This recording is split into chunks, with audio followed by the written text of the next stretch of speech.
Ipswich Buses, your local bus company serving your football team. Buses run every 10 minutes. Avoid the traffic. Don't get stuck in the delay. Get Ipswich Buses today. A single from only £1.20, a return from only £2. Find out more information at www.ipswichbuses.co.uk. Ipswich Buses, proud to partner with Talking Town.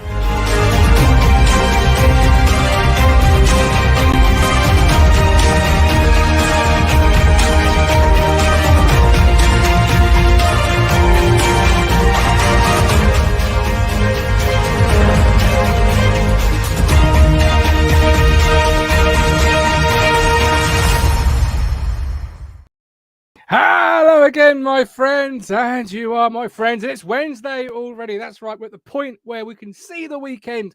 It's looming large. It's coming around for us yet again. And that means, of course, another Ipswich Town fixture to look into. We've got a player connections quiz. I've got 3 players. One's the decider. Talking of quizzes, did anybody see Tim from Felixstowe on Ken Bruce's Pop Masters this morning? I'll tell you who did. Anthony Still certainly did. Here he is. Definitely not in it for the T-shirt. No, you got that right, Ant. So, Tim, if you watch, let us know. Absolutely. And does that mean he's going to go into the Champions League when they do that? For those that don't listen to Pop Master, apologies, but it is one of the greatest pop quizzes on the radio. Nick Muller's here. He won't be able to make Saturday. What's the betting? We smashed them. Fingers crossed. Fingers crossed. The Goats had a trim for Friday. Matt Stannard's here.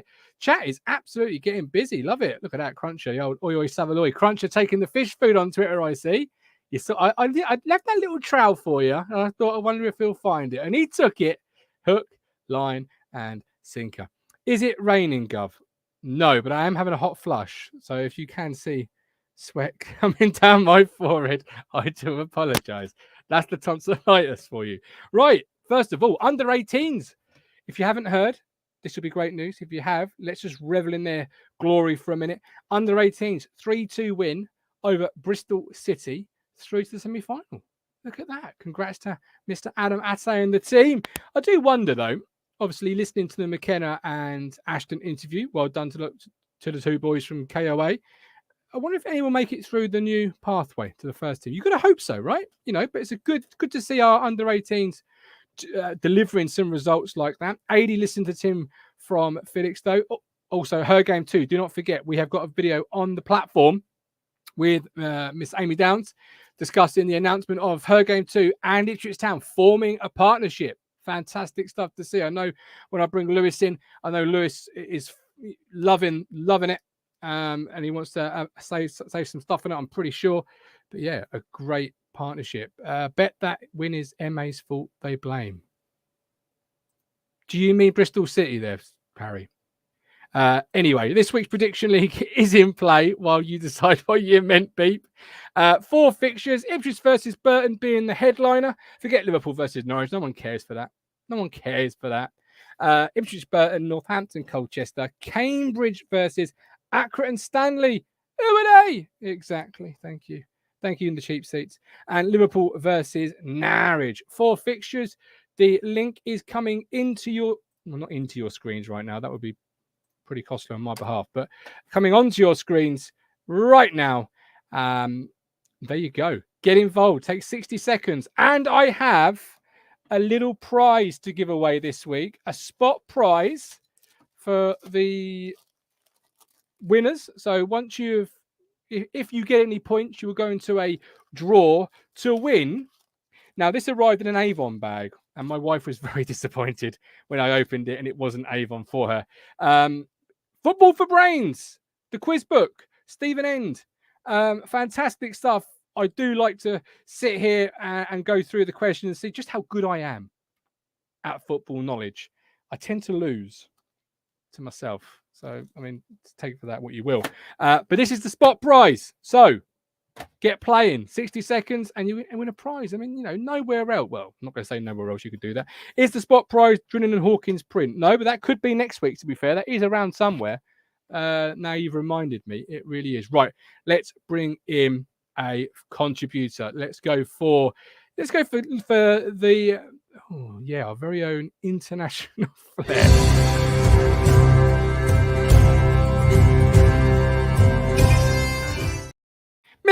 Oh, hello. I didn't bring him in. Mr. Hendry, there he is. I didn't press the button. I do apologise, sir. How are you? Yeah, really good. Evening. Not a problem. I don't know about the Colin Hendry reference given the hairline, but yeah, I'll take it. We will work on it. It's a work what, on the hairline progress. or? I don't know. Has that got any help? I mean, is that shaved or is it bald? That's a conversation, isn't it? Probably bald, but it worked for James Norwood, so there we go. It does. Although recently, obviously, Norwood has not been tremendous in front of goal. We need Cruncher, really, don't we, to have another word. Spur him on. Yeah, since they've, sort of almost kissed and made up, impressive bookshelf, says Cruncher. Yes, but have you read all of them? That's the question. Absolutely not. I went for a phase. Of just buying every football book going, just to read it for literally week, 2 weeks on holiday. And I'm quite good at on holiday by the pool reading. But they've just started to stack up. And what with the pandemic and then everything else, I've not really been away to read them. I really should get into them. But I've got some ITFC classics and some ones that I will definitely get into when I finally get to go away on holiday. Talking of ITFC classics, have you got Graham Brooks' book in there somewhere? I absolutely have. There you go. Yeah. Good man. You can still buy that on Amazon. I'll try and dig it out. But yes, absolutely. Really good book. I have read that one. You sound like me, somebody who buys books to read on the Sun Lounger on holiday. And that's really the only time you get time to read those books. Yeah, I don't really have an excuse either. I commute to London, but it generally tends to be either work or try and get in a sneaky game of Football Manager rather than reading a book. I'm going to say squeaky game of Talking Town. Disappointed. Bitterly disappointed. Always. Who are you? Talking Town. Yeah. Who are you currently on Football Manager? What's your current save? Just won the Champions League with Juventus, but I'm getting a bit bored and I'm looking for a left back. So I sent my scouts to look at Matt Penny, but we'll see what develops over the summer. Talking about developments, obviously today's announcement, her game 2, great stuff, isn't it?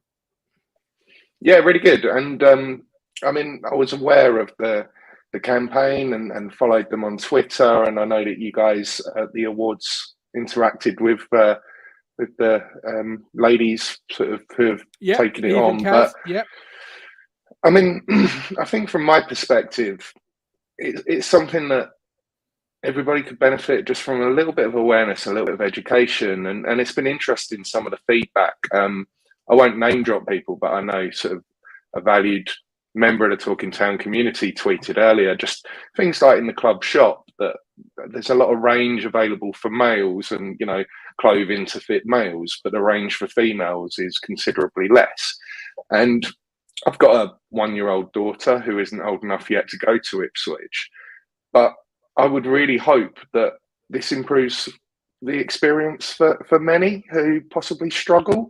And for me personally, I've never found this to be an issue when I go to games, but I find it really interesting to listen to other people's experiences, whether it be sexist comments or obviously there's been also some fantastic work with the Rainbow Tractors as well, and LGBTQ plus community, and possibly people that feel they've had a negative experience previously going to football.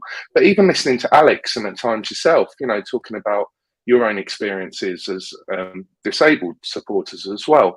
I think more can be done in every area, and I think this is a huge step forward. And I think it's as much as anything about education and awareness, and I think we could all benefit from that as well, because I may go to a game and have an experience where I'm kind of in my own little bubble, and to actually consider that for some people they find it quite intimidating to go to football, or even put out a tweet and consider the backlash they'll get just because of one of their protected characteristics is something that's really quite sad, particularly in 2022. So I think it's fantastic that the club's embracing it. And I really do think that it's just evidence of what Mark Ashton's previously talked about the community and valuing the stakeholders, as he refers to us quite regularly, as it's considering the minority groups to improve their experience. So really looking forward to it. And I think there'll be an awareness day, I believe, for the Cambridge home match as well. Cambridge so at home. Yep. Yeah, absolutely. I think it's really positive and fully behind it. And somebody with, as yourself with the young daughter, obviously this is the right improvements, the right steps that you want the club to take, because this is going to be leading to obviously a better atmosphere, better environment, better positive game day experience for her. Obviously, much further down the line, only being 1 year old. But Colin says his granddaughter Alice is going to the game on Saturday. So, it's great that we're taking these steps. Back to the football, Christian Walton still says the squad have belief in the top six. I'm going to ask the same question to Tux when I bring him in. But if they believe they've got top six, that's fine. That's brilliant. They've got to. What's your belief right here on Wednesday, the 16th of February at 2041? What do you believe they can do? I believe top six is still within reach. And I know that there's been a lot of divide between the supporter base. I think it's going to be tough. I put out a tweet, I think, after the weekend to say it's going to be tough. We're going to have to ride our luck. We're certainly going to have to take our chances when they come. We have no error now for slip-ups. But nothing that I saw on Saturday at MK Dons has made me feel that it's not still within reach. And results continue to potentially go our way at times. We're not going to have every team ahead of us drop points every weekend. But we are closing the gap. We're on a really good run under McKenna.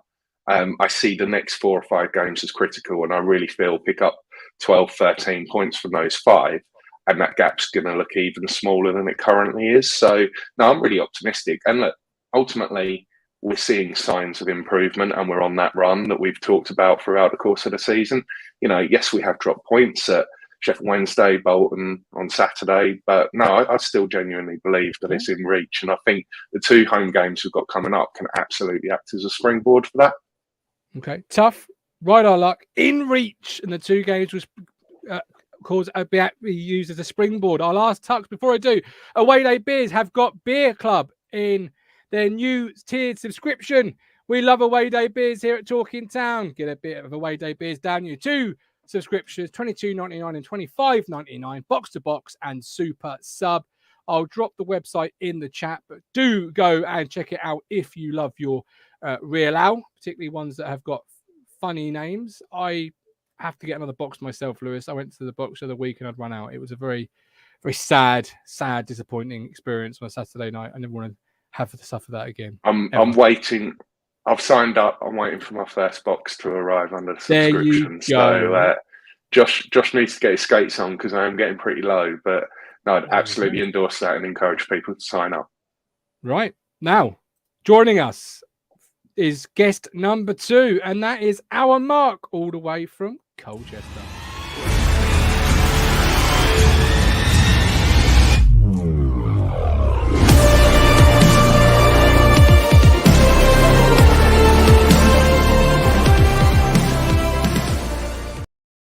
Mr. Tuxford, there he is. How are you? Yeah, good, mate. Yourself? I'm not too bad. I finally got around to just slicing and dicing it a little bit, keep it sleek. The occasional long intro will come out because I do think it's a work of art. But I've also added the fireworks in. I haven't got the budget for a light strobe effect. No, I did see the fireworks. I'm really impressed by those. Well done. Thank you very much. Yeah, I haven't got the budget to get somebody around there every time you're on with a flashlight and keep flashing it up and down and things like that. So that's what it is. But how are you? How has life been? How was Bailey Clements? Tell the fan base, how was Bailey Clements when you watched him for 90 minutes? So I went to a network event. When was it? Last week? Stevenage against Bradford. And yeah, Clements was shite. So, I mean, to be honest, it wasn't a great game of football by any stretch of the imagination. It's typical League Two. Ball spent most of the time in the air than it did on the deck. But, you know, it is, he wasn't great, put it like that. I think he's very weak. And I think that's kind of what we've seen, you know, when he's played for us in the first team. I mean, Stannard's going to say that all day long, isn't he? So he is. He loves a bit of old Bailey. He does. But you shite. I like that. It was a bit shite. Yeah. There was no airs and graces there. You just sort of delivered it. So how about Christian Walton? Belief is top 6 within the squad. Fantastic to hear. Of course, they're going to say that. Yeah. What do you think, Tux? Lay it on the line. Well, I mean, Mr. Positive. A couple of weeks ago, when I was on this show, I kind of said that it was completely out of reach. Like, the results have kind of swayed me a little bit, and I think I completely agree with what Lewis is saying. That, you know, it's there. It's, you know, we need to put a run of results together. We need to get points on the board, all those cliches. But, you know, it really is true. We just need to, we can only control our own kind of destiny through that. There's other teams that have got games in hand, points to play for and stuff like that. But we can only do what we can do. And, some of that is winning your home games, getting points on the road when you can. But yeah, 2 massive home games coming up now, winnable home games.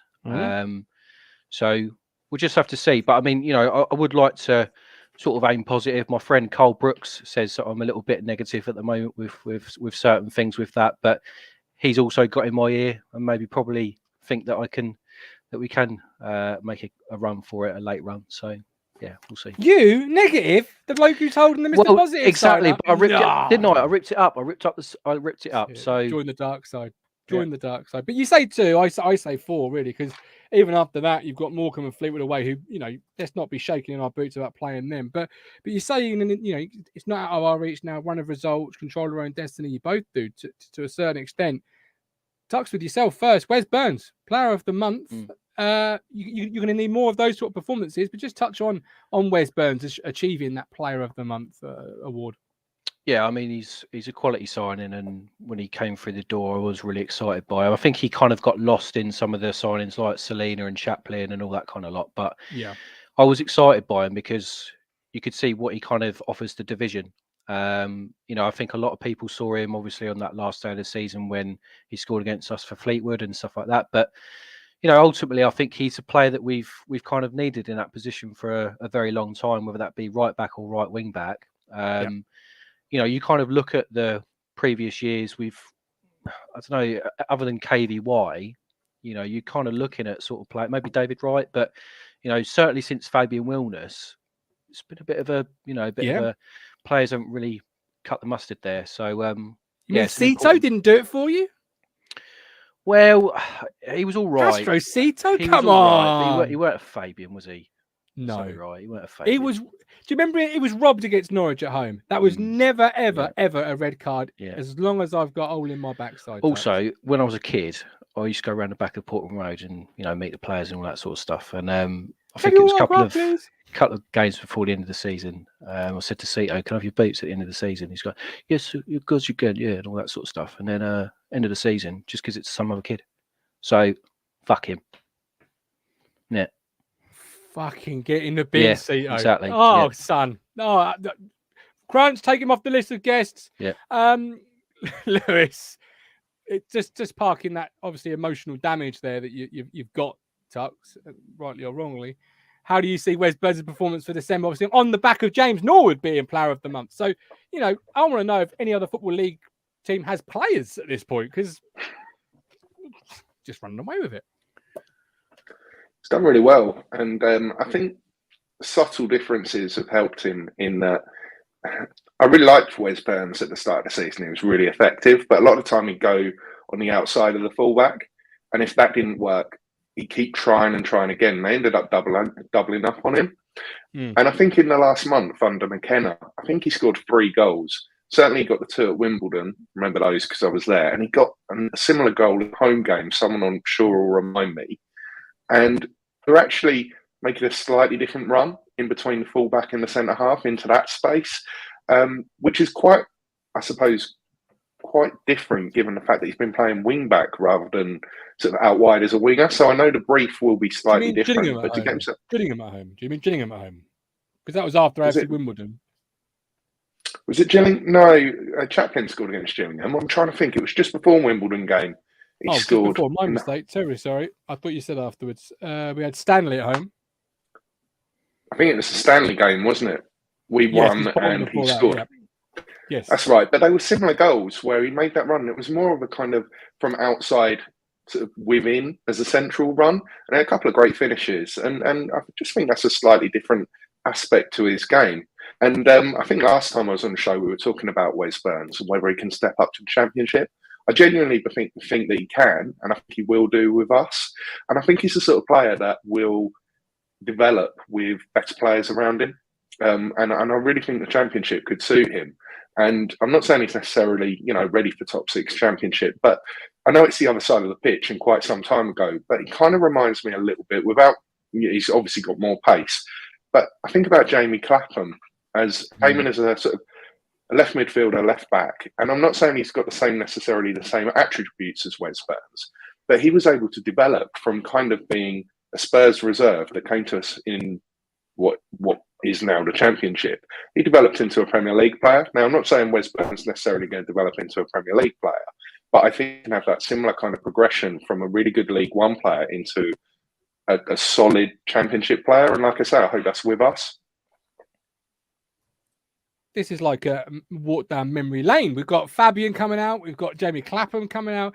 Tux is nodding away in agreement. You got any other stored away there, Tux, that you want to compare him to? You know?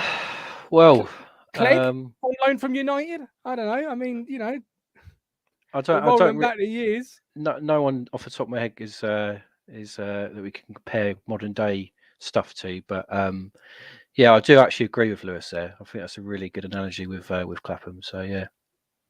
Cruncher says, "Steady on, boys. Feet on the ground. Birds of the League One plan. Let's not get carried away."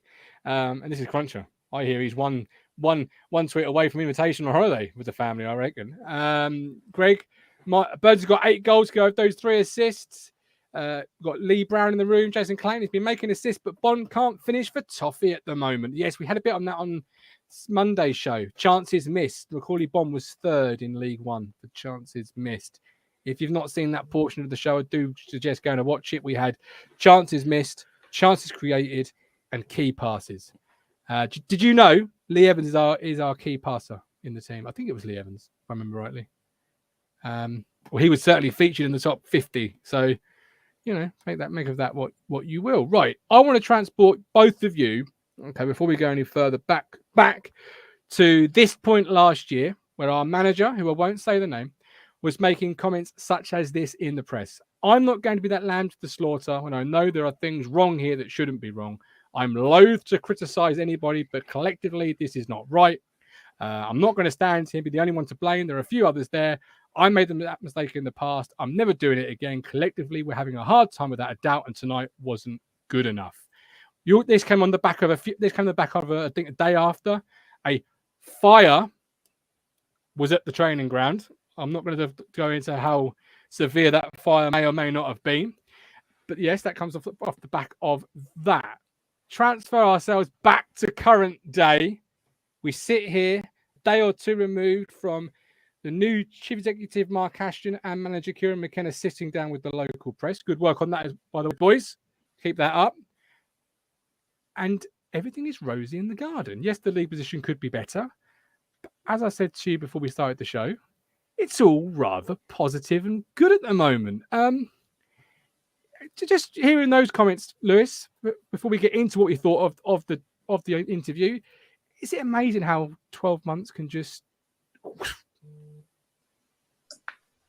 Yeah, I think being able to go back to games as well plays such a big part, doesn't it? You know, it was dire last year, but not being able to go to games, not having that connection that we have as well, that I think that contributed, certainly from a fan's point of view as much as anything else. So, yeah, in short, it's great to be a part of, and there's kind of the key word, I think, is optimism. Whether that's this season or not, whether we get promoted, there is optimism for the future. And I know we're going to go on to cover the interview, but that just kind of added fuel to that optimism, I think, listening to Kieran McKenna speak, listening to Mark Ashton speak. And look, everyone will have different opinions on different things, whether we can make top 6 or not. And look, I'm not going to sit here and say we are definitely nailed on to make top 6 this season and go up. I'm absolutely not realistic. But we have optimism for the future. We have players that we can sort of associate with and say, you know, do you know what? People sort of say he's my favourite player, or the love-in for Wes Burns or whatever. And how often could we say that over the last couple of years about any of the players? We kind of lost our identity and also kind of lost that connection, I think. Yeah. I would have struggled last year to name a player that I would class as sort of a firm favourite of mine. Not that I'm going to go out and start getting players' names on the back of shirt or holding up placards asking for their... You're not? Sorry, Tux. But, sorry, Cito. It's not Cito, though. If it was Cito, you might do. If it was Cito, you might. But yeah, like I say, it's just nice to have that optimism and look forward. Yeah. And I think it's going to be exciting end to the season, but also an exciting summer. And whatever division we're in next year, I think we'll go into it well prepared and give it a really good crack. Tux, obviously, you know, the previous manager there saying about things not being right.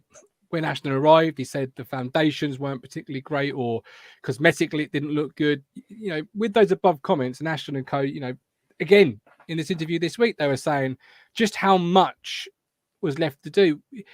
As fans, it's important, isn't it, that we don't underplay the severity of just how badly we'd been left to rack and ruin.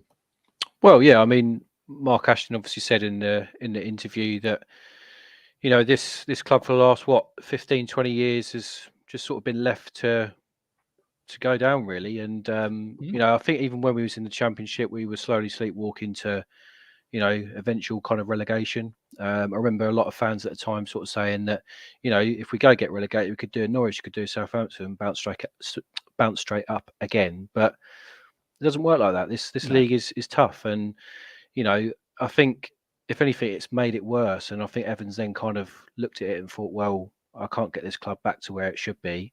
But yeah, you know, 12 months ago, we had a manager that, you know, seemed to think that he was God's gift and, you know, managed and played for the biggest clubs in the world.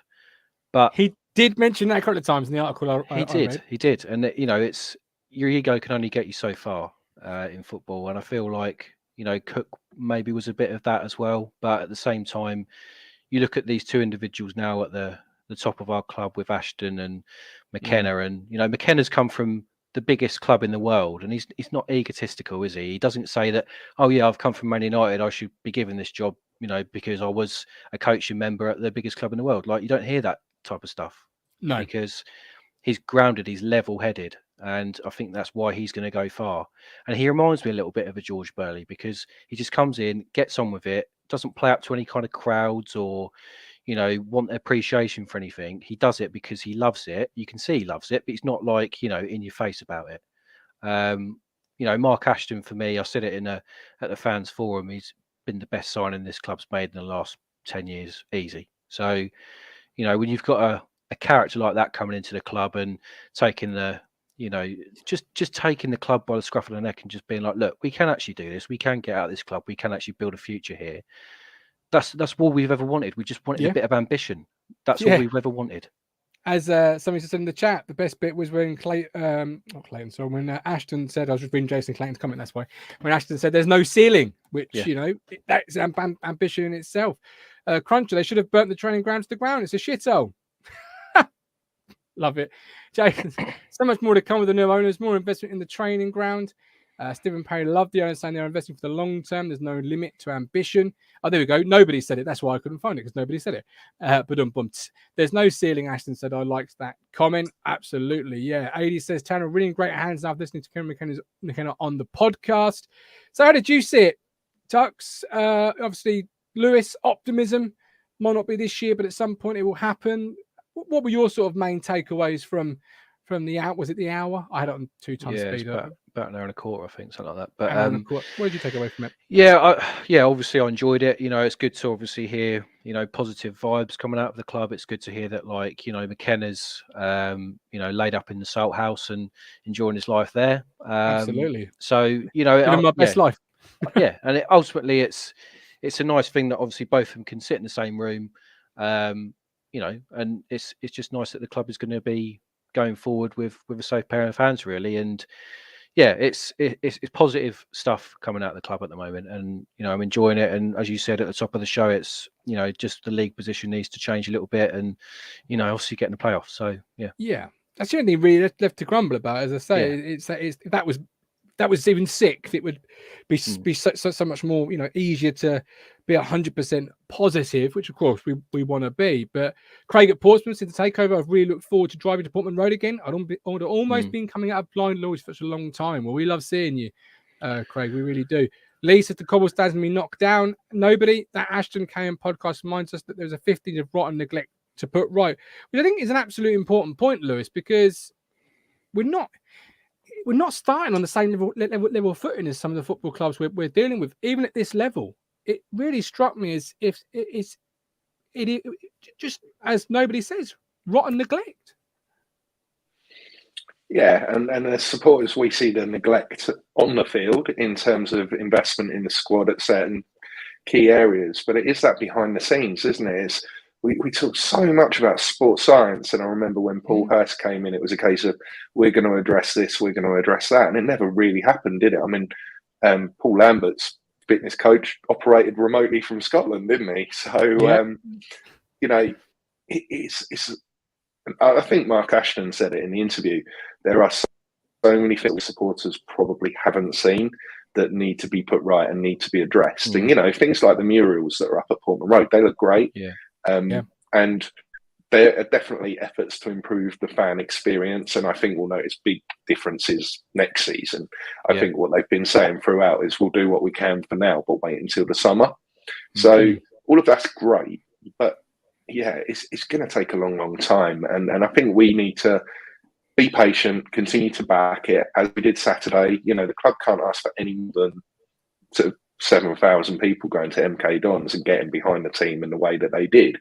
And that's fantastic. And like I say, I think we're in good hands. And I completely agree with what Tuck said as well, that with McKenna, despite, you know, his development and progression and the people that he's worked with, he comes across really humble and he seems to get it. And he said all the right things, and it didn't feel like lip service. Same with post-match interviews. He actually goes into detail to explain things. And I think that's really important for us as fans. We're not stupid.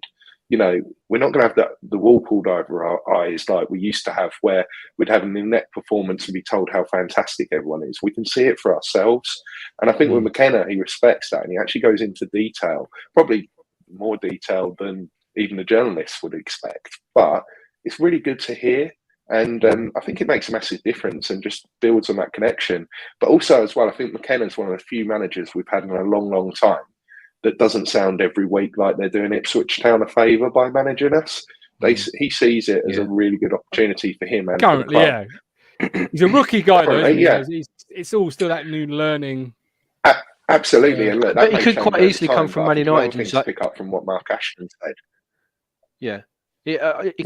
As I said, I think he could quite easily come from Man United and be like, look, you know, just be very egotistical. If that's Paul Lambert, he was egotistical.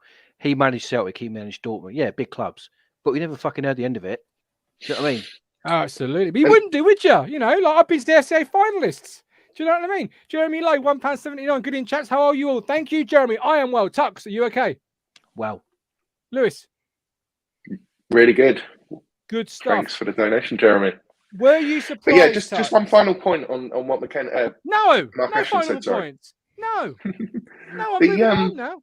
Go on. The comment he said about you know, selling the club to players and how actually we're Ipswich Town and it shouldn't need selling. You know, I know it's lip service. Part of it is lip service for us. I get that, but it's just nice to hear that, you know, they take pride in what they do and what they're trying to do, and they see us as, you know, a huge potential that isn't currently and hasn't been fulfilled. And I think that's exactly how we all view it as well. Yeah. Were you surprised, Tux, Lewis, both of you, one of you, all of you, over 400 names for the manager's job? No.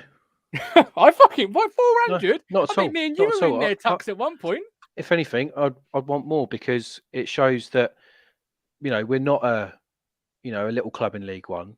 People want to manage us, whether you're, you know, at the very start of your career or the very end of your career, or you're managing someone else.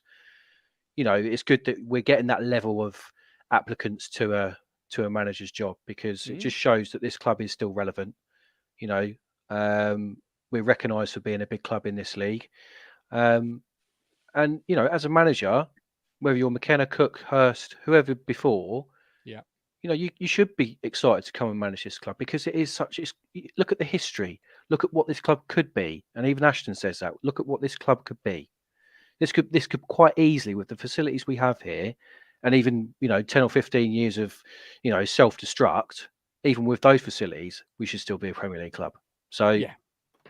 Well, you know. yeah. I mean, I was surprised at the volume. Now, without boring anybody, I've got a Wednesday afternoon routine where every hour I do some admin in the bird room. So I was listening with it in my ears, and I was hearing all birds chatter around me.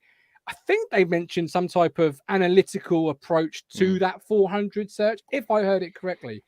That was the only time I was a bit disappointed with the actual interview. I felt, I want to know what the analytical sort of criteria was. Like, what were they actually looking for to arrive at those 400 names? What was the linking part of it? Was it youthfulness? Was it big club experience? There must have been something that linked those people. And, being analytical driven as we are now, I'd have liked to have sort of had an insight. That's me being a bit selfish there and thinking, I want more. But yeah, I came away really positive about it. Really positive. Some of it was your usual flannel, let's be honest. But I think you can see that, McKenna is a highly rated young coach. Incredibly so, yes. And the Thompson story for a start. Yeah. Just an incredible story that I felt. Yeah. But it just shows that Ashton's done his homework. When you feel like that previous managers that have got appointed under like Evans, you kind of knew he was just sort of he was never a football man, and he was talking to people and just saying, "Oh, what do you think of him?" or "What do you think of him?" Like Ashton actually goes out there and looks at these. He's looking at young managers at the moment, and he's happy with McKenna. So what does that tell you?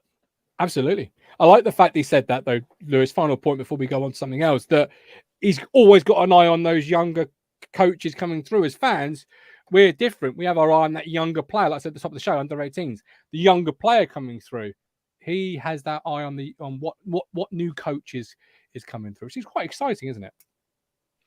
Yeah, definitely. And Kieran McKenna's come in with his own philosophy that he's trying to instill in the team. And they talked a bit about DNA, which I know is a bit of a cliche word.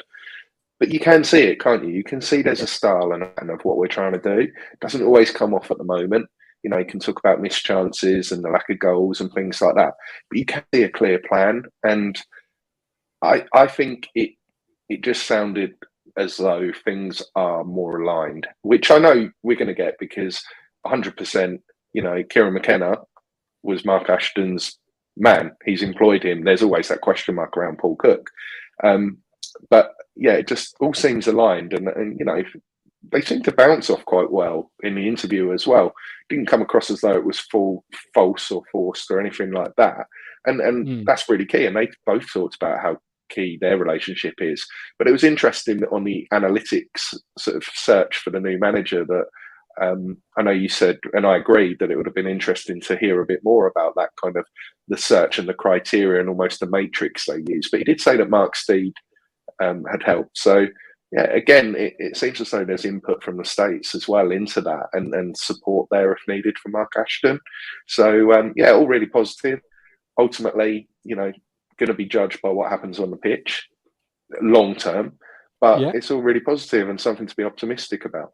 But so far, that is also equally moving. Talking of analytics, only 20% of our current audience have liked the show. What is going on with that? 20%?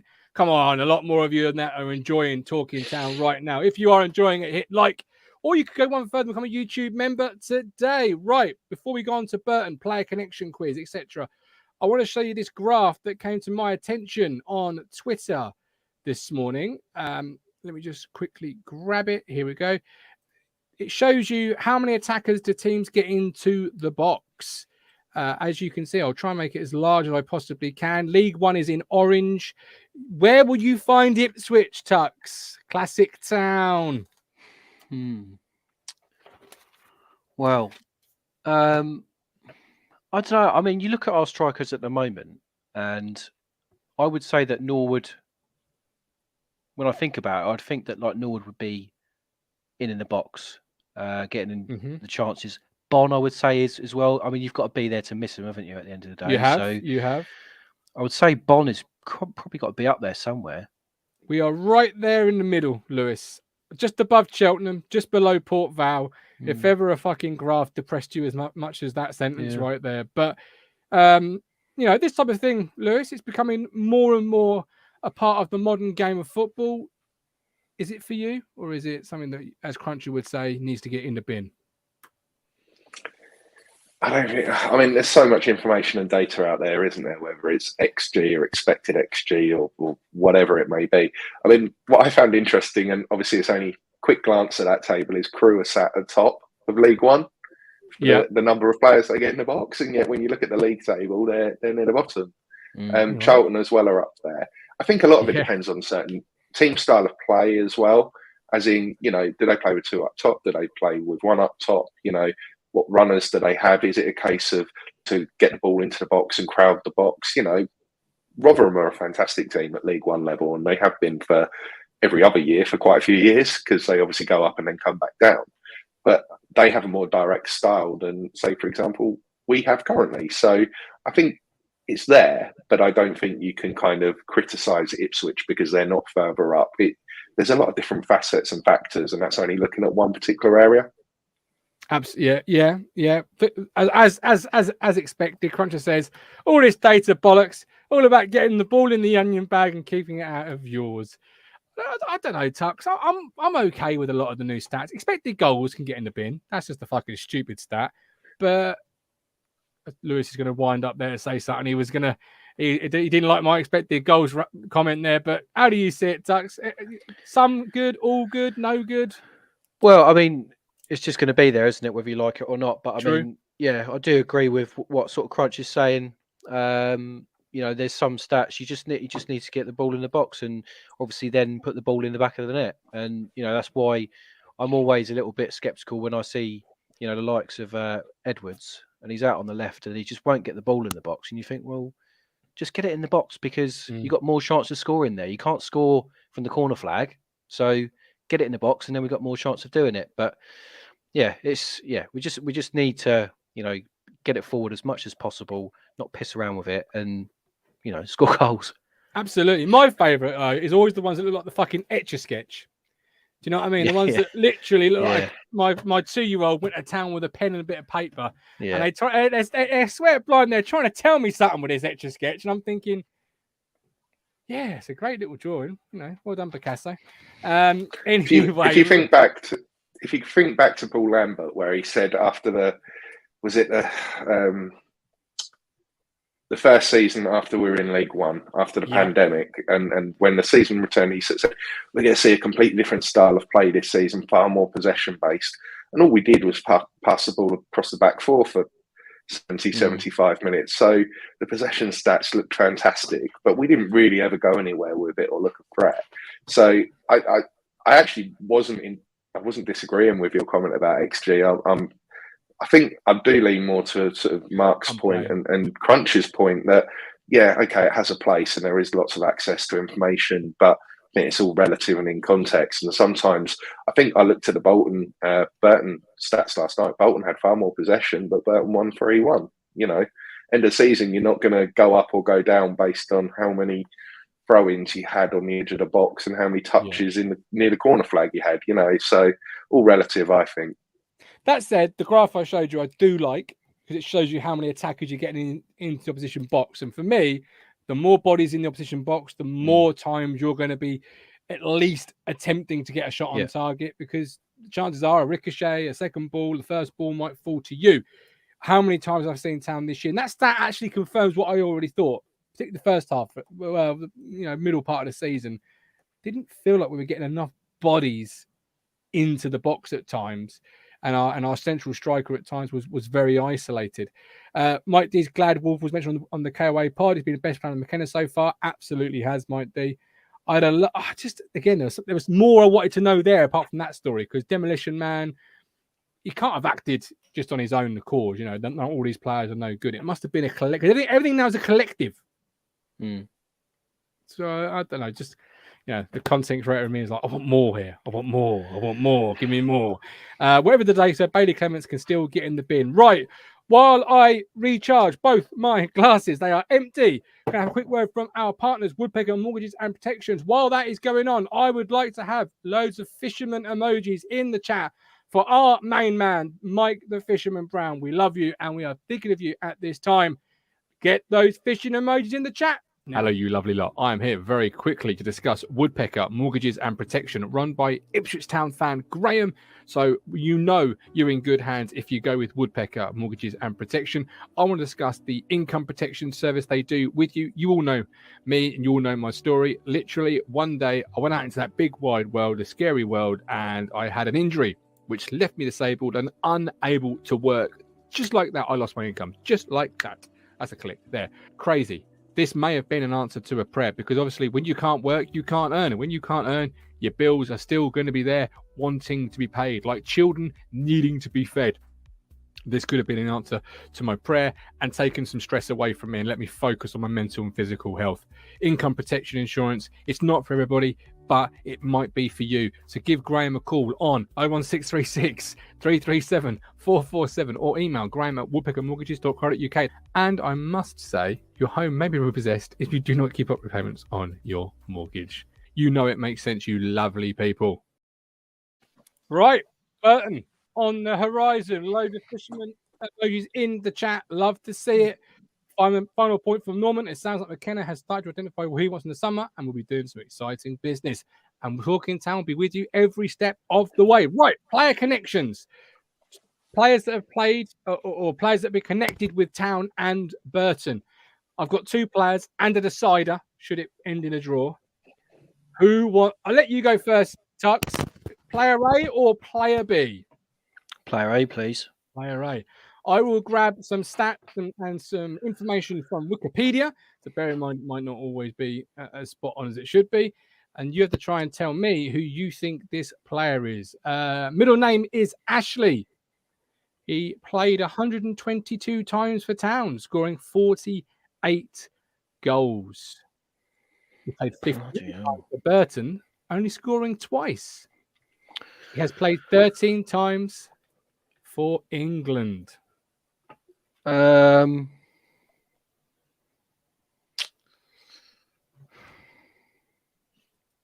got a clue. Okay, I can pass it over. Lewis, do you have an inkling who this player may be? How many Ipswich goals? Sorry. Bear with me just a momento. He scored, according to Wikipedia, 48 goals. Oh, I know now. Darren Bent. Correct. I thought this was current players. I didn't realise. No. Yeah, no. Sorry. There's still a chance to get a point and come back. Darren Bent, correct, Amondo. Look at that. Ant Stills in the chat, got it. Matt Stannard got it. Cruncher got it. Look at this, Tux. Right. Player B for you, Lewis. Middle name is Michael. Played 17 times for Town, but he played 57 times for Burton. He was once bought by Harry Redknapp. Who is this guy? Who is this player? Is it Scott Fraser? No. Tux? Luke Varney. No. Stephen Bywater. Oh. Stephen Bywater. Disaster.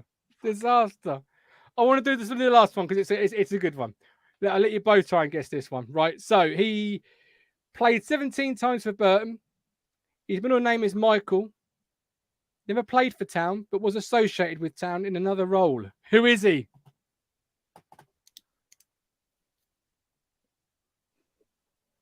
It's Paul Hurst. Fucking Paul Hurst. Favourite Burton, and he managed Ipswich Town, of course. I had to get that one in. When I saw his name on the list, I was like, oh my God. Right, more of that tomorrow, 7:30, away day guides. So, Lewis, you didn't win the last time you were on, but you've won this one. Well done. There you go. There's no plaque. I got Adam Proudlock last time I was on. You did. That was a great shout. Adam Proudlock was a great little shout. Nobody got Stephen Bywater. Disappointing with that. They all went Luke Varney like you did. Every single one of them, Tuck. So don't feel too upset. But looking at Burton, what are we expecting from this weekend, Tux? Luke Varney, hopefully. Reg. Hey, they've just beaten Bolton. They've done us a favour in one respect. Yeah. And now they're going to come into Town and who knows on what form they're in now. But yeah, tough weekend, do you think? Well, I mean, looking at both, home games coming up, they are winnable, but at the same time, they are teams that, still have something to play for, rightfully or wrongly. And, these are the certain teams that, at this point in the season suddenly become quite hard to beat. So, yeah, I'd feel comfortable to kind of say that we would win, but we do really have to, I think have some consistency with the team lineup. I think. Okay. Yeah. I'm not too sure what sort of McKenna's really doing in terms of, the tinkering with teams at the moment. I mean, I get it because you have to look at all the players and give them a chance and stuff. But at the same time, if we're really serious about trying to get into the playoffs and that type of thing, surely you'd want a bit of consistency. And the likes of Norwood, they've dropped off a little bit, and even Bonn, because they're not playing regularly as they were before, I suppose. A settled lineup. That's an interesting. Yes, yeah. Some people are all on board with the flexibility and the rotation, the Tinkerman style. Some, like yourself, want that more traditional approach. Lewis, where are you on the Tinkerman? I think that Kieran McKenna is very diligent and respects the opposition, and he's clearly got a plan for every team we play. So MK Dons Saturday, big surprise that Jackson started. I thought he did pretty well, but he explained afterwards that he wanted to use Jackson's sort of pace to pin them back, which makes logical sense. Having said that, it's difficult because none of our strikers are scoring, and we're chopping and changing different combinations, different partnerships. And I mean, Norwood got 4-5 goals in the same number of games. That's dried up, and that's as a result, I think, of he was taken out of the team and placed on the bench. Can't remember which game it was, but that kind of ended the run, and he hasn't managed to pick it up. He has had starts since, but he's slightly gone off the boil, and that's not criticism of James Norwood. That is more just an observation that I kind of feel for a striker, you need that confidence that you're going to get the start, you're going to get a run of games, and the shirt is yours, so that combinations and partnerships can be built. I mean, when we go on to the starting 11, I've completely contradicted myself, but what I would say is I tried to think about a strike partnership that I feel we could try for 4 or 5 games to see where it takes us and try and get that stability. But I don't think it will happen under McKenna. I think he's got a plan for every single team. I think he watches them and has a plan in place for a couple of weeks ahead, and then that week ahead of the game is working on that shape system ahead of the game. So I agree with what Tux has said. I think it's going to be 2 really tough games, but if we want to get to where we want to be at the end of the season, we need to take 6 points from these 2. Well, that's the thing. And Tux, people in the chats, are asking where are the goals going to come from? Like Chris Boyd, where are our goals going to be coming from these upcoming games? Is it a case sometimes, though, that tactically we're asking our strikers to do things that won't necessarily show up in any stat box, any graph, any Etch-a-Sketch? Like Caden Jackson this weekend was for me just asked to run the channels, hassle, and give the back 3 no time on the ball to play out the way they wanted to. Other than possessions lost or won, that's not really going to show up in any stat box. And he's not got a goal, but he's still tactically done his job that helped the team achieve 1 point. So is it a case of sometimes the lone striker is a tactical, I can't think of the word I'm trying to look for there, but a tactical sacrifice? Well, yes, I agree with what you're saying. I think that is perfectly kind of hitting the nail on the head in terms of stats and why it doesn't always work. But I mean, for me, call me old-fashioned, but I think a striker should be on the pitch to score goals. We had that in Bonn at the early start of the point of the season because he was playing lots of games. I think it was right to give him a rest at the point that he was given a rest because obviously he was drying up, and Nord was then coming in and then scoring goals.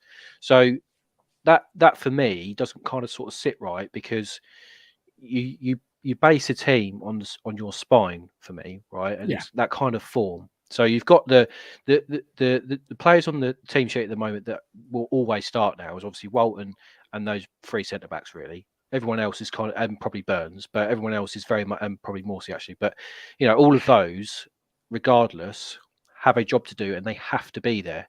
So a striker also arguably has to be there to score goals. So for me, you've got to have a Norwood or a Bonn in that side, someone who's a finisher, a natural finisher that can just put the ball in the onion bag. So I don't understand why we're kind of chopping and changing the strikers about. And I get why, Jackson has played against MK Dons because he wants to, run the channels and get the pace and pin them back and stuff like that. But you could still also play a Norwood or a Bonn alongside him.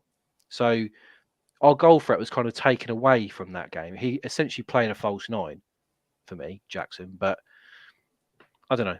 I good point. do just think we should have a striker on the pitch at all times that has, the mindset to just go and score goals, because that's how you win games. If you don't have those goals, you don't win games. That's what like everyone else is saying on this chat. Where are the goals going to come from? Where's the striker? Absolutely, and I suppose to a point, Tux, see Macaulay Bonne in that list of most chances missed. He's third. You could say that that's wasteful, or you could say actually he's getting in the positions to be wasteful, and the finishing will come.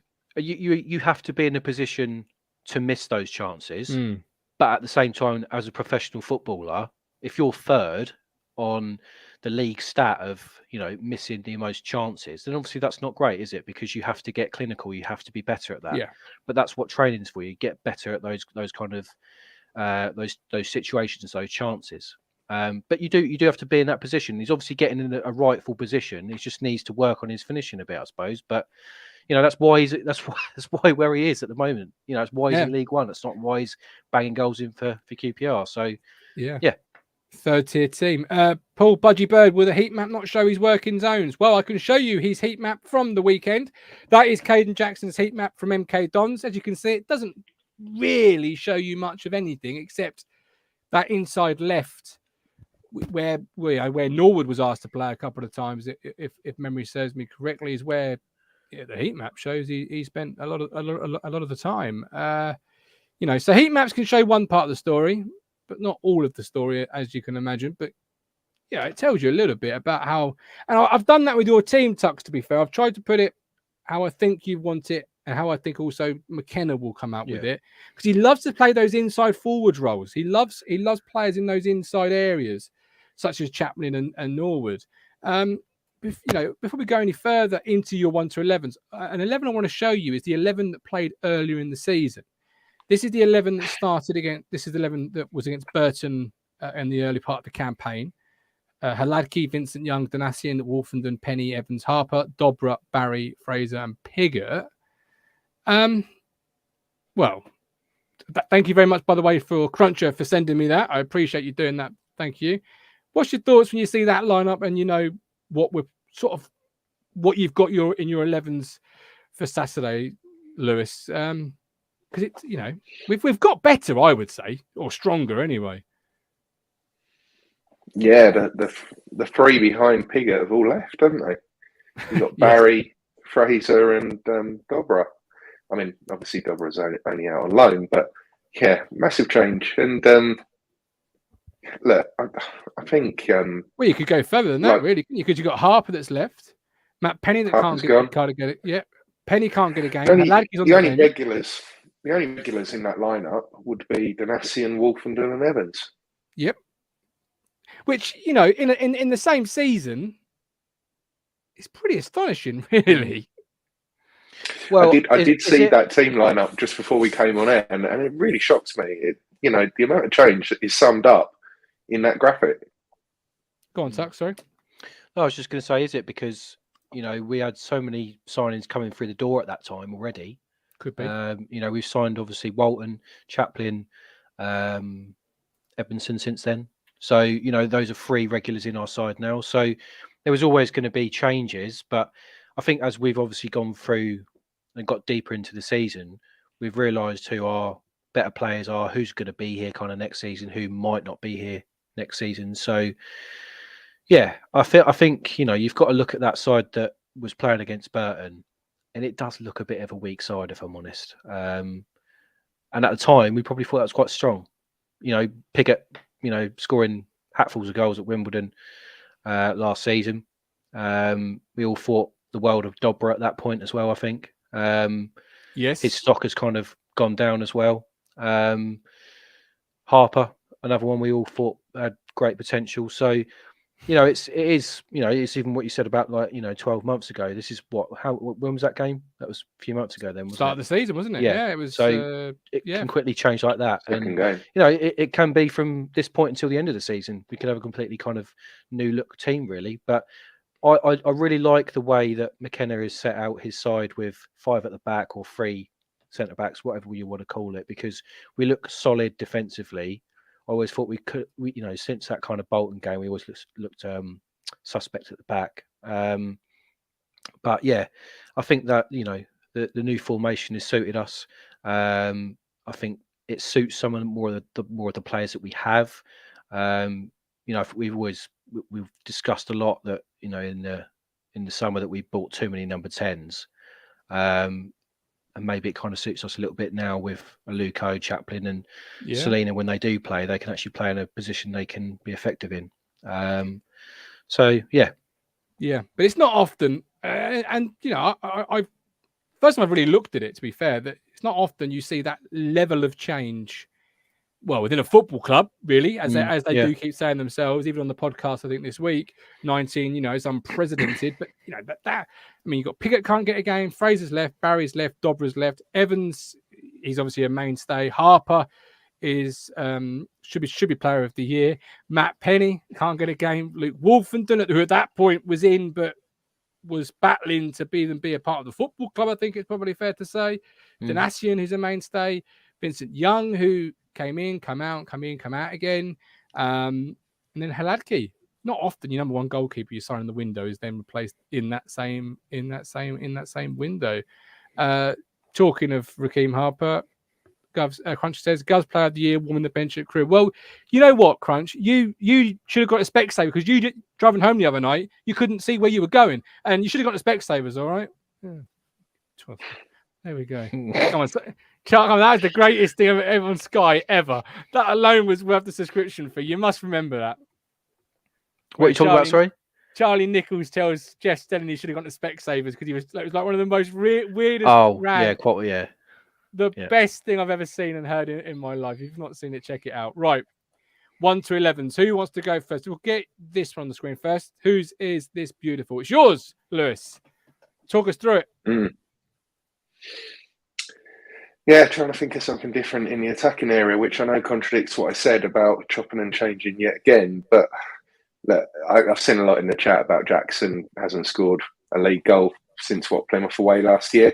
I do get that. I haven't been a massive fan of Jackson. I thought he should have gone last summer, but he does offer something different with that pace. And I'd like to see a bit more of Piggott. I think he needs a chance. I think he held the ball up well in that Gillingham game. Didn't get a lot of support around him. I mean, James Norwood was fairly anonymous. And that isn't, again, all on James Norwood. We were just we didn't create a lot, to be honest. But I just think it offers something different with Chaplin buzzing round.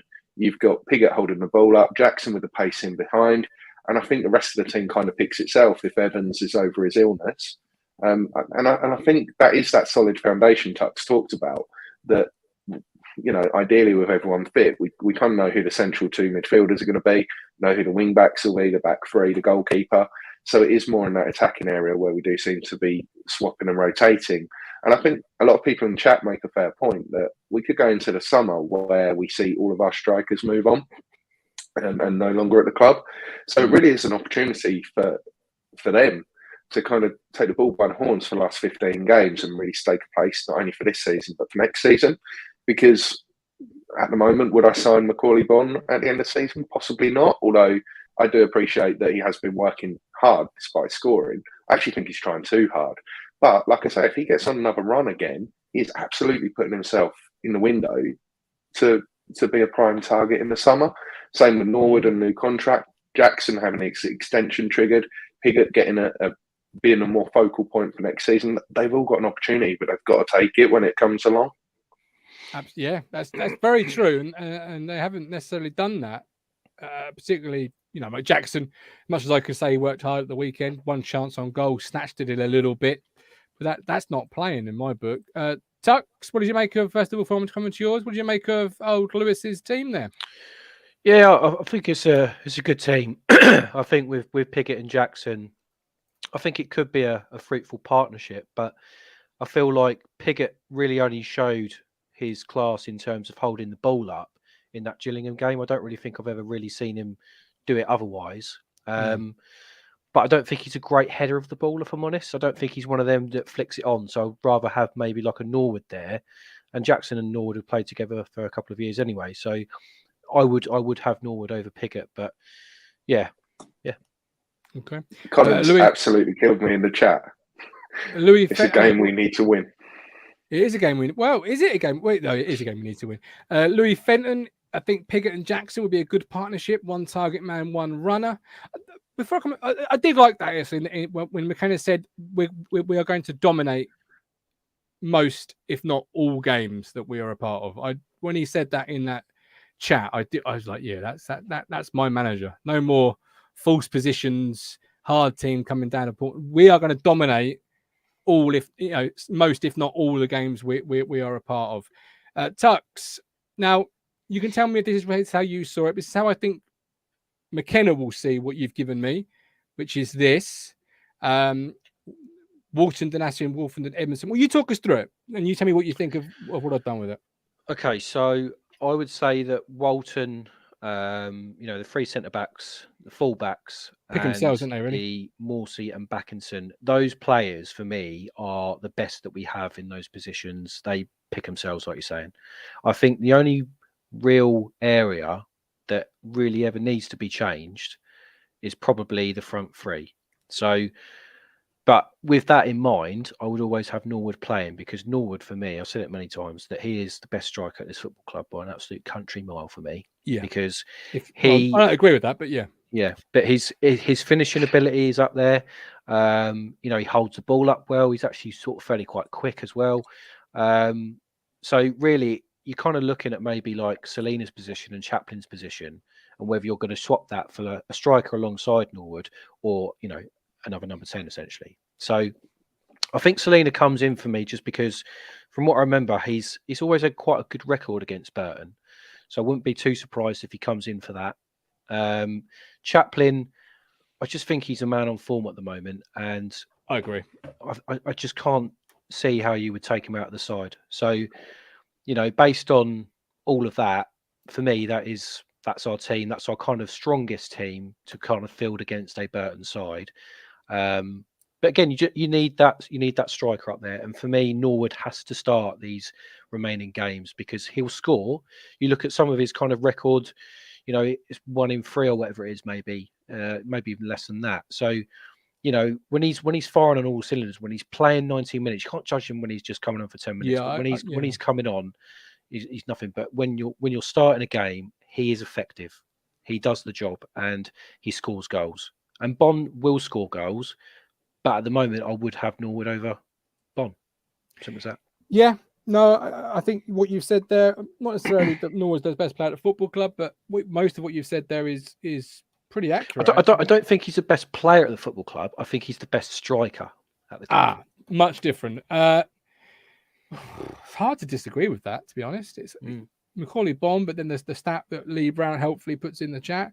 1 in 17 for Bond rears its ugly head, which, as much as we say he had a great start, that is an ugly stat. The question I would ask you is, right, what is the striker's role in this team, other than the Jackson one against MK Dons? What is the predominant role for this striker? It's to score goals and to hold the ball up, to bring in players such as a Selena or a Chaplin. Bond does it okay, right, but Piggott can't do that. Jackson can't do that, not on a consistent basis anyway. So the person that does that a lot of the time and is there to do that is James Norwood. I would say, to counter that though, and look, I don't disagree with anything you've said about Norwood. It's not about Norwood.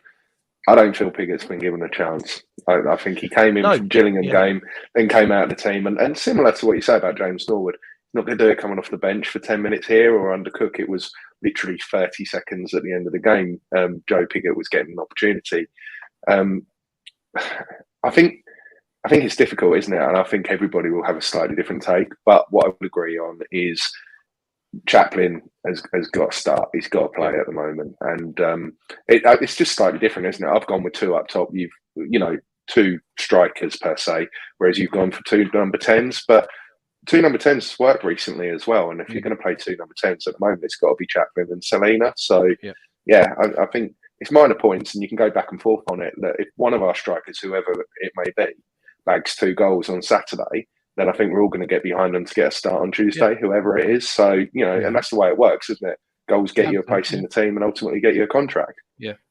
What I seem to have picked up is that not, that McKenna doesn't really play with the number 10 or doesn't play with Selena and Chaplin in a 3 as traditional wingers. He plays them in those inside forward areas where the idea is to obviously they get the overlap of Thompson and Burns because the space is still there. You've got the runner from Morsey or Backinson. It's to overload and overflood, isn't it? The back 4 or 3 of the opposition with so many different numbers and permutations that you just can't continue. You just can't counter it. Because in the end, you could effectively, and I'm not saying this is what happens, but effectively on paper, you end up with Thompson, Burns over the halfway line, Morsey alongside Selena and Chaplin forming a 3, and then the striker. You've got so many different players and numbers that it's difficult to, and that's where the domination at times has come into it.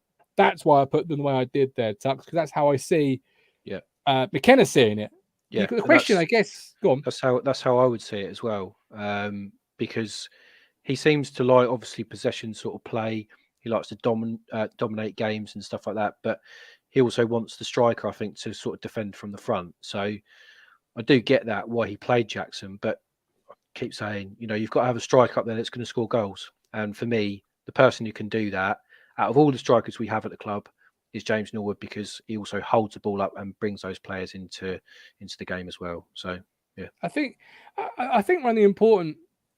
Sharon Guest makes a great point. Can't believe nobody's selecting Aluko. Such creativity and silky skills in the middle of our pitch. Our best performances have included him. You're absolutely probably spot on there. Nobody here has put Aluko in. I know Colin at home would be wanting him in. I just think, does he fit that style at the moment? Not with his ability, that's unquestionable. With the movement, because those front players have to be all, pretty quick. And the fluidity of the movement is what creates the space for the opportunity. That is either getting Burns in behind or Thompson in behind, or is it a 1-2 and Selena's in? Because that's the idea with this, isn't it? That you've got such intricate, tight play. You open up space like you did at home to, I think was it Gillingham for the first goal, or Ackroyd and Stanley for the first goal, where you've 1-2 passed and you've got it across to Burns, and he's finished it. Does Aluko fit into it, Lewis, at some point, do you feel? I thought Aluko was our best player in end of December, beginning of January, when McKenna first came in, and end of McGreal's time. It must have been the Sunderland game. And Aluko played in the 10. I thought he had a fantastic game. And then, unfortunately, was it illness, injury? Can't remember off the top of my head what it was. Probably his wife gave birth. I really can't remember. But knowing our players, he probably missed because his wife went into labour. He did, yeah. Was it that? Sorry, I couldn't remember. I was kind of making a joke. I think it was. Yeah, it was. Oh, okay. Yeah. But he came out of the team, and unfortunately, the style was adapted without him. But what I would say about Aluko, and I absolutely think he should get a contract extension for next year. When Aluko is on the bench and comes on, he seems to adapt to the game and the surroundings quicker than some of the other players we have. I've seen games where Selena's come on and he just hasn't got into it. Whereas I would say with Aluko, and I think particularly as we go into kind of the business end of the season, Aluko's a really good sub to have. I think he can come in, slot in, and he does a really good job. And that's possibly to his detriment. But like I say, I think some players are most effective when they start. And I'm not saying that Aluko's a super sub, because I absolutely think he could start. But I just think he could slot into a number of different positions. And he's quite calm, and he keeps the ball. And I think that's what we need, particularly if we're going to be 1-0 up and it's going to be a tight game. You can put Aluko on and you know that he's going to do a job. Whereas possibly with other players, it's slightly more hit and miss. Yeah. Yeah. I know a lot. Aluko seems to draw a lot of people wanting him in the team. Some saying no, Craig Aluko just doesn't produce as consistently as Chaplin or Selena.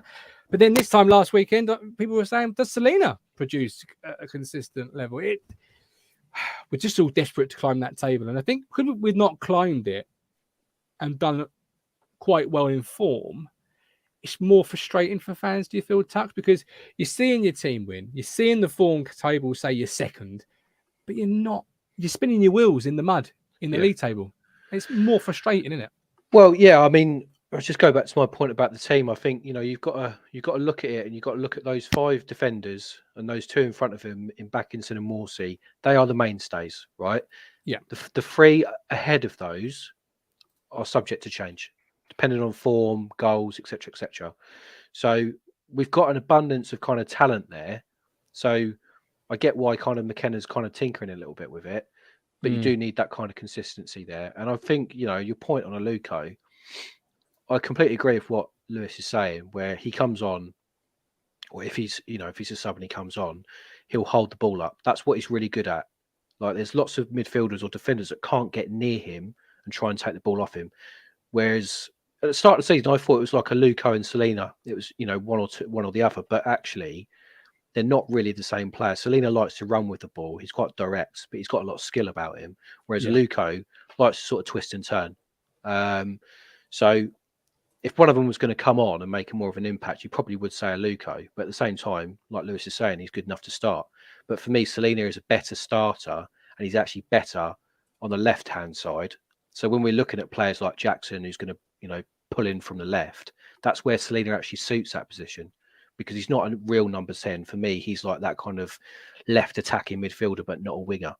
So I would think that would suit him really well. And that's why I'd probably put him there ahead of anyone else for Burton. And just the fact that he's got a good record against Burton previously for us as well. So yeah. That's all right. So it's Wednesday night. The weekend's in sight. I'm feeling all right. I don't know. I'm just suddenly started coming out with poetry. I don't know what I said. I gave my wife a Valentine's Day. None of that cheeky. I gave her a lovely poem. Roses are red, violets are blue, sugar is sweet, and so are you. Oh, lovely. I mean, I'm a poet, and I definitely know it. The bit about, you know, that's the poem I gave my first girlfriend. Didn't quite hit the spot as it did in my head. Oh, yeah. So anyway, this is my bedroom at the moment. So I must remove the green screen now and put my bed down. Give me a score prediction, please, gentlemen. Lewis? I think it's going to be tight. I don't think we've been conceding goals, have we? So 2-0, but it won't be easy. 2-0, but it won't be easy. Sounds like an Ipswich Town game. Tux? I think it'll be really tight, 3-0. Fucking hell. Yeah, I think 2 or 3-0. I think we'll smash it. Sorry. I think it'll be tight. You've got such a deadpan Jack D type delivery. It's so good. When you just hit the spot, it's brilliant. I'm not going to say that live ever again. 3-0. Okay, beautiful. We've got 2-1 from Ant still. Benson's in the bin with Valentine's Day. Simon Harris 2-2. Jeremy says it's going to be tight 4-0 Town. Confident like you. Chris Boyd, a very nervy 1-0, and Nick Muller 3-1. Whoa, there we go. We'll see how you're all feeling. If that's escalated to more confidence or gone down, de-escalated into no confidence. Friday at 8:30 with myself, Matt Phillips, and a special guest will be joining us. Don't get too excited. I just haven't found a contributor for the show yet. So it's not going to be anyone like, I don't know, George Burley suddenly jumping in to join us. I don't want to missell it there. £5. Cito Castro. Yes, yeah. Yes. Get on if you get Sato on, can you ask him about those boots? Because I would have them still.